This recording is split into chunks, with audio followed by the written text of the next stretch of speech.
Hello friends, स्वागत है आपका आपके इस YouTube channel Toons for student पर। दोस्तों, इस वीडियो में हम बात करेंगे विभिन्न परीक्षाओं से संबंधित महत्वपूर्ण बिंदुओं पर, साथ ही बीएसएससी इंटर स्तरीय से संबंधित एक महत्वपूर्ण अपडेट आपको बताने जा रहे हैं। तो वीडियो पर लास्ट तक बने रहेगा। अब चलिए बात करते हैं दोस्तों आज के कुछ मुख्य अपडेट की। तो देखिए, बताया जा रहा है कि बीपीएससी 17वीं में इस बार 1200 के आसपास जो है वैकेंसी आ सकती है। और वैकेंसी का क्रम कुछ इस प्रकार है। देखिए, यहाँ पर अगर बात करें तो रेवेन्यू डिविजनल ऑफिसर की यानी आरडीओ की बात करें तो 393 बताया जा रहा है। रेवेन्यू ऑफिसर जो कि महत्वपूर्ण पोस्ट माना जाता है 287 है। उसके बाद एसडीएम की बात करें तो 200। उसके बाद बात करें डीएसपी की यानी कि डिप्टी सुपरिटेंडेंट ऑफ पुलिस की तो 130 पोस्ट यहाँ पर भी, यानी कि मेन मुख्यतः जो पोस्ट हैं वो आपको 4 कैटेगरी में आपको दिख रहे हैं। उसके बाद आपको पंचायत राज्य पदाधिकारी की अगर बात करें बीपीआरओ की तो यहाँ पर 75 से 80 सीट हो सकती है। और जिला शिक्षा पदाधिकारी यानी डीईओ की अगर बात करें तो यहाँ पर 28 से 30 हो सकते हैं। और एमईओ की बात करें नगर कार्यपालक पदाधिकारी की तो यहाँ पर 58 से 60 हो सकते हैं। वहीं जेलर की बात करें तो 50 सीटें। देखिए, ये सीटें जो है ये आपका एक्सपेक्टेड है। ये बीपीएससी के अधिकारी ने खुद बताया है कितने सीटें आने की संभावना है। और देखिए भविष्य में क्या होता है, लेकिन देखिए इतना तो जान लीजिए कम से कम 1100 सीट 100% रहेगी, 1100 प्लस ही रहेगी।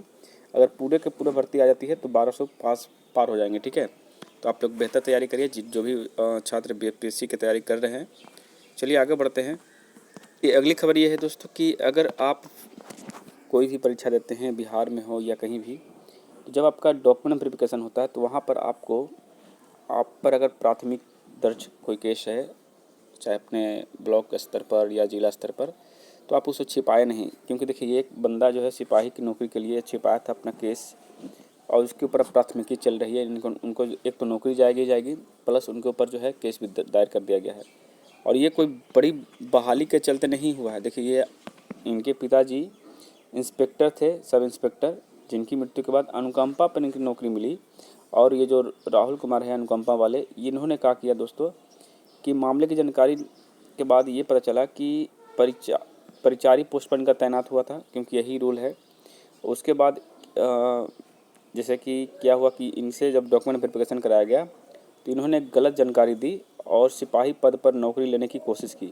ठीक है, तो गलत जानकारी देने के कारण इनको क्या हुआ दोस्तों कि ये मामला जब इनके थाने में गया तो पता चला कि इनके ऊपर पहले से ही कुछ केसेस दर्ज हैं। जैसे कि इनके ऊपर जो केस दर्ज था वो था ये कि इनके खिलाफ भोजपुर में बड़हारा में मारपीट, खनन अधिनियम, SC/ST एक्ट व अन्य धाराओं में केस दर्ज है। जबकि इससे उसने आवेदन में किसी प्रकार का दीवानी या फौजदारी केस नहीं होने की जानकारी दी थी। तो यही कारण से इनको बाहर किया जा रहा है और इनके ऊपर प्राथमिकी दर्ज की गई है। तो ऐसा आप लोग नहीं करिएगा। और एक बुरी खबर उनके लिए है जो पहले से कार्यरत शिक्षक थे, जिनका कंप्यूटर दस्ता जांच में जो है फेल हो गए और 10 बीआरपी कार्यमुक्त हो गए। यानी कि शिक्षा विभाग में कार्यरत 10 बीआरपी की सेवा समाप्त हो गई। विभाग ने इससे मिली जानकारी के अनुसार कंप्यूटर में दक्ष नहीं होने के कारण उन लोगों की सेवा समाप्त कर दी गई, और जिसमें कुर्था में 2, बंसी में 2, करपी में 3, अरवल में 2 और कलेर में कार्यरत बीआरपी की सेवा समाप्त हुई। सभी की दस्ता परीक्षा ली गई थी, जिसमें सभी अनुत्तीर्ण हो गए। डीईओ बिंदु कुमारी ने कहा कि इन सभी को हटाए गए 10 बीआरपी विभाग से सेवानिवृत्त शिक्षक थे, जिन्हें अनुबंध पर रखा गया था। ठीक है, तो कंप्यूटर ज्ञान होना बहुत ही बेहद ज़रूरी है। इसलिए इस वीडियो को मैं इस माध्यम से दिखा रहा हूँ कि अगर आप बिहार एसएससी में भी जाते हैं तो कई सारे पोस्ट जो कंप्यूटर से रिलेटेड हैं, कुछ ऐसे पोस्ट हैं जो कंप्यूटर से रिलेटेड नहीं है, फिर भी आपको कंप्यूटर परीक्षा देना पड़ सकता है। तो विशेष ध्यान दीजिएगा।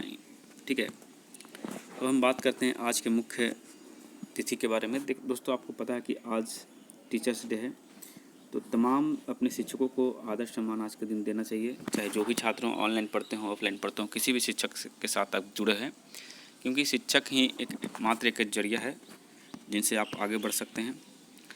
तो उनका सम्मान का आज दिन है। अब हम बात करते हैं बीएसएससी इंटर स्तरीय एग्ज़ाम तिथि के बारे में। ठीक है, तो बीएसएससी इंटर स्तरीय एग्ज़ाम को लेकर के कई सारी कवायद लगाई जा रही है कि इसका एग्ज़ाम बेल्ट्रॉन लेगा, यानी बेल्ट्रॉन से करवाएगी या फिर टीसीएस से करवाएगी। दोस्तों, ये तो कंफर्म मैं भी नहीं बता सकता कि ये एग्ज़ाम किससे करवाएगी, लेकिन संभावनाएं हैं कि बेल्ट्रॉन को दिया जा रहा है और बेल्ट्रॉन इसको टीसीएस से करवाए। ठीक है, यानी टीसीएस के सेंटर पर करवाए या टीसीएस से करवाए। तो दोस्तों, दोनों में अंतर है। देखिए, अगर बेल्ट्रॉन एग्ज़ाम करवाती है, टीसीएस के सेंटर पर करवाती है तो दिक्कत हो सकता है, क्योंकि देखिए सेंटर तो मान लीजिए टीसीएस के ले लिए आप, लेकिन कंडक्टिंग एजेंसी तो बेल्ट्रॉन ही रहेगी, तो दिक्कत है। अगर ये exam conducting agency direct TCS बन जाए तब आपको थोड़ा बहुत फ़ायदा हो सकता है, क्योंकि पारदर्शिता के साथ साथ ये थोड़े बहुत सिक्योरिटी भी रखते हैं और कैंडिडेट के साथ धोखा ना हो इसका पूरा कोशिश करते हैं। तो मेरे ख्याल से ऐसा कुछ नहीं होगा। बिहार एसएससी एग्ज़ाम इस बार पहले की तरह जो आप देख रहे हैं कि एग्ज़ाम का पेपर लीक होना वगैरह वगैरह, ऐसा कुछ नहीं होने जा रहा है, क्योंकि बिहार सरकार को पता है कि ऐसा कुछ अगर करते हैं तो बहुत बड़ी बदनामी होगी।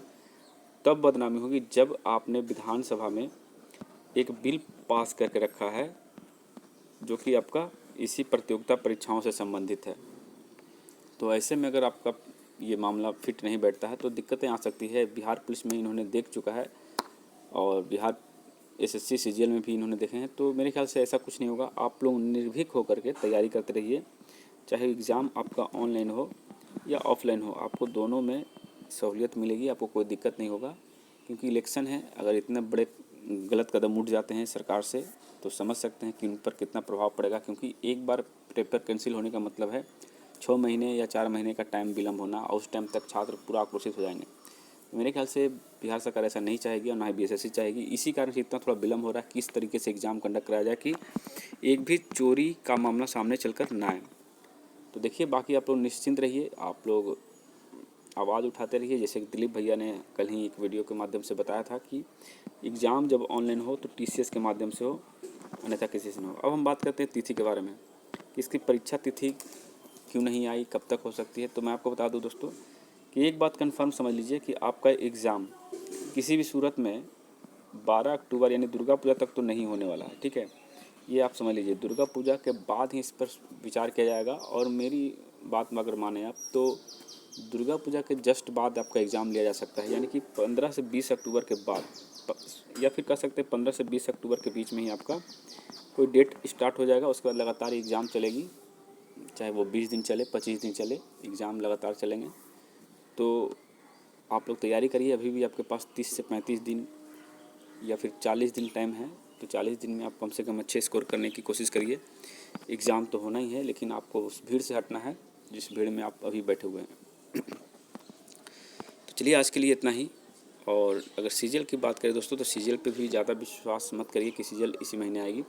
अभी मैं आपको बता दूं कि 9 सितंबर को सुप्रीम कोर्ट में जो केस चल रहा है आरक्षण नीति को लेकर के, अगर उस पर डिसीजन आ जाता है, फैसला आ जाता है, चाहे पॉजिटिव में या नेगेटिव में, तो आपको वैकेंसी आने में ज़्यादा समय नहीं लगेगी, 1 से 1.5 महीने में वैकेंसी आ जाएगी। लेकिन अगर उस पर फिर से डेट मिलती है तो दिक्कतें आ सकती है। तो मेरा मानना है कि 9 सितंबर तक आपको इंतजार करना चाहिए। उसके बाद मैं आपको अपडेट कर दूंगा कि क्या स्थिति बनकर आएगी।